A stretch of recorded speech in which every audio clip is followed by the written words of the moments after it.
Suatu ketika, di sebuah kerajaan nun jauh di sana, ada dua orang gadis kembar, yaitu Amelia dan Amalia. Mereka adalah anak kembar yang berasal dari keluarga kaya yang berpendidikan dan tinggal di ibu kota sebuah kerajaan. Ketika kecil, Amelia dan Amalia sempat merasakan keluarga yang utuh dan serba cukup bersama ayah dan ibunya. Mereka hidup dengan sangat bahagia tanpa kekurangan satu apapun. Kehidupan serba mewah dan enak itu kemudian berubah semenjak ayah mereka meninggal di usia mereka yang masih sangat muda. Mereka pun jatuh miskin. Sang ibu harus pindah dan bekerja di desa untuk menghidupi kedua anaknya. Keadaan yang serba kekurangan membuat ibunda si kembar bertekad untuk mengajarkan mereka dengan ilmu pengetahuan dan keterampilan yang dia punya. Sang ibu ingin agar anak-anaknya dapat hidup mandiri dengan keterampilan yang diberikan. Namun meskipun kembar, ibunda tahu kedua anaknya memiliki sifat dan karakter yang sangat bertolak belakang. Ketika sedang belajar, Amalia sangat malas. Semua latihan soal yang diberikan oleh sang ibu diserahkan ke Amelia untuk dikerjakan. Di sela-sela kesibukan ibunda sebagai orang tua tunggal, ia menyempatkan diri untuk mengajarkan si kembar berbagai jenis keterampilan untuk bertahan hidup, seperti memasak, menjahit, menyulam, bercocok tanam, dan juga meramu obat-obatan. Amelia memang sudah terbiasa mengerjakan tugas-tugas rumah tangga dengan rajin, sedangkan Amalia hanya bermalas-malasan saja. Menyulam pun ia tidak suka. Membosankan katanya. Tahun pun silih berganti. Kedua anak kembar kini tumbuh menjadi gadis-gadis yang anggun, berpendidikan, dan sangat cantik. Kecantikan Amelia dan Amalia menjadi buah bibir yang terdengar hingga ke kota kerajaan. Pembicaraan dan santer para penduduk kota kecil pun sampai ke telinga seorang pangeran tampan yang pada saat itu sedang mencari calon pendamping hidup. Tanpa banyak pikir, sang pangeran mengunjungi kota kecil si kembar. Dan dia tidak menyangka dengan apa yang dia lihat ternyata sesuai dengan apa yang dia dengar. Pangeran terpesona dengan kecantikan kedua gadis tersebut. Maaf, kiranya kedatangan saya mengganggu kalian berdua. Perkenalkan, saya pangeran dari kota kerajaan. Saya datang karena banyak mendengar hal yang baik tentang kalian, kata pangeran tampan kepada si kembar. Sambil menunduk hormat, keduanya memperkenalkan diri. Saya Amelia dan saya Amalia, sahut mereka. Pangeran sungguh tertarik akan kecantikan fisik yang mereka miliki. Namun, pangeran sangatlah bijaksana. Ia tidak serakah untuk menjadikan keduanya sebagai permaisuri yang akan mendampinginya seumur hidup. Ia bingung. Namun, atas saran Perdana Menteri, akhirnya pangeran menetapkan 2 ujian seleksi untuk mereka berdua. Pangeran mempersiapkan ujian dengan sangat serius. Perdana Menteri, segera siapkan sebuah ujian untuk kedua gadis ini. Besok, kita akan mulai dengan ujian tentang ilmu pengetahuan umum.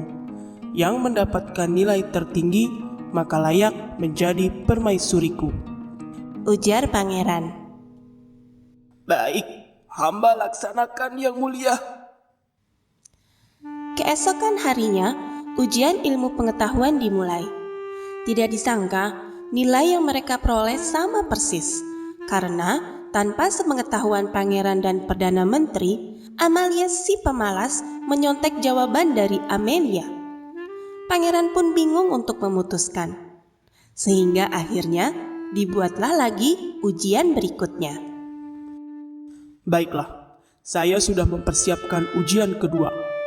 Perdana Menteri, berikan mereka sehelai kain sutra, ujar pangeran kepada Perdana Menteri. Ternyata kain sutra diberikan untuk menguji keterampilan menjahit dan menyulam si kembar. Mereka diberikan kebebasan berkreasi selama 2 minggu untuk membuat baju terindah bagi pangeran. Seperti biasa, Amalia tidak mengerjakan ujian menjahit yang diberikan oleh sang pangeran. Amalia justru memohon kepada Amelia untuk membuatkan baju baginya. Karena Amelia sangat menyayangi Amalia, ia tidak mampu menolak permohonan kembarannya itu. Amelia menyulam dari pagi hingga malam hari. 2 kain sutra yang diberikan pangeran disulap menjadi rancangan yang sangat indah dan memukau. 2 minggu berselang, pangeran pun mencoba kedua rancangan tersebut. Dan ia semakin bingung untuk memilih mana yang paling bagus, karena keduanya memang benar-benar sangat indah. Bagaimana ini? Keduanya sangatlah bagus. Aku menyukainya. Tapi untuk memberikan teladan kepada rakyatku, aku tidak boleh memiliki 2 istri. Aku harus memilih salah satu dari mereka. Tapi aku benar-benar bingung. Melihat raut wajah pangeran yang semakin bingung, Perdana Menteri memberi saran untuk melakukan ujian penentuan yang ketiga. Yang mulia, kita harus membuat ujian yang ketiga. Kita harus pisahkan mereka yang mulia. Berikan mereka rumah di desa dengan lokasi yang jauh berbeda, namun lengkap dengan kebutuhan mereka selama sebulan. Biarkan mereka hidup secara mandiri, tidak ada yang membantu yang mulia. Setelah 1 bulan, mari kita lihat siapa yang bertahan dan pantas menjadi permaisuri yang mulia. Hanya ia yang berbakat dan memiliki keterampilan serta karakter yang tangguh yang pantas menjadi permaisuri bagi pangeran dan istri teladan bagi kerajaan ini. Wah, ide yang sangat bagus, Perdana Menteri. Baiklah, kita laksanakan ujian yang ketiga.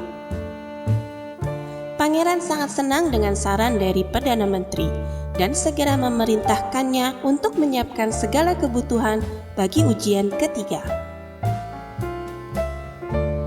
Pada ujian kali ini, Amelia diberikan rumah di hutan yang terletak di bagian utara, sedangkan kembarannya, Amalia, di bagian selatan.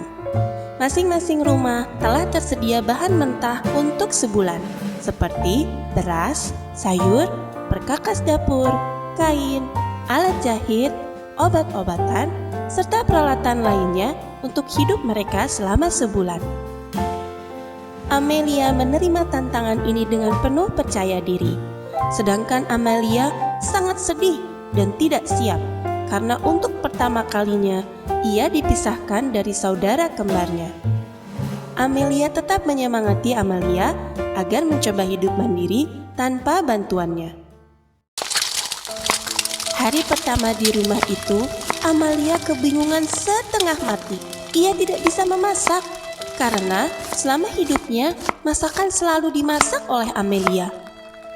Memasak apa saja rasanya tidak enak. Selama ini dia hanya tinggal makan. Dan ternyata memasak itu sangat sulit, tidak semudah yang dibayangkan. Begitu pikir Amalia. Berbeda dengan Amelia, sejak kecil dia sudah terbiasa disuruh ibu memasak makanan apa saja. Rasanya pun sangat enak karena Amelia pandai sekali mengolah makanan tersebut. Kain-kain berkualitas tinggi yang disediakan oleh kerajaan pun sudah Amelia jahit menjadi baju, selimut, hingga kaos kaki agar dia tinggal nyaman di dalam rumah itu. Di waktu senggang, ia juga terkadang membantu para petani untuk menanam sayuran, sehingga tubuhnya tetap sehat dan kuat karena bergerak setiap hari di bawah sinar matahari. Sebulan telah berlalu dan pangeran sudah tidak sabar menentukan gadis mana yang akan dia persunting menjadi permaisurinya. Pagi-pagi dia memutuskan untuk mengunjungi Amelia. Pangeran pun merasa senang melihat usaha Amelia mendandani rumah luar dan dalam dengan sangat indah. Dan yang terpenting, sambutan Amelia dengan wajah yang berseri dan sehat membuat hati sang pangeran berdetak dengan sangat kencang. Pangeran kemudian pergi mengunjungi Amalia. Pangeran sangat kaget ketika sampai di rumah Amalia. Berbeda bagaikan langit dan bumi, melihat apa yang pangeran dapatkan dari keadaan rumah Amalia. Rumah yang dipercayakan terlihat kumuh dan pangeran tidak disambut dengan wajah Amalia yang berseri. Dirinya justru kurus, pucat pasi, dan terbaring lemah di kamar dengan pakaian yang sangat kotor. Meski begitu, pangeran kini senang karena ia sekarang dapat menentukan siapa calon permaisurinya. Beberapa hari kemudian, Amelia pun dipersunting oleh pangeran yang kemudian hidup bahagia di istana. Ilmu pengetahuan dan keterampilannya ia bagikan kepada rakyatnya. Dan kerajaan itu pun hidup sejahtera karena masing-masing rakyatnya dapat hidup mandiri dan mendapat teladan dari permaisuri dan rajanya. Nah, adik-adik semua, belajarlah sungguh-sungguh seperti Amelia dan latihlah hidup mandiri untuk bertahan hidup dalam situasi apapun ya. Jadi anak mandiri pastinya tidak akan pernah merugi.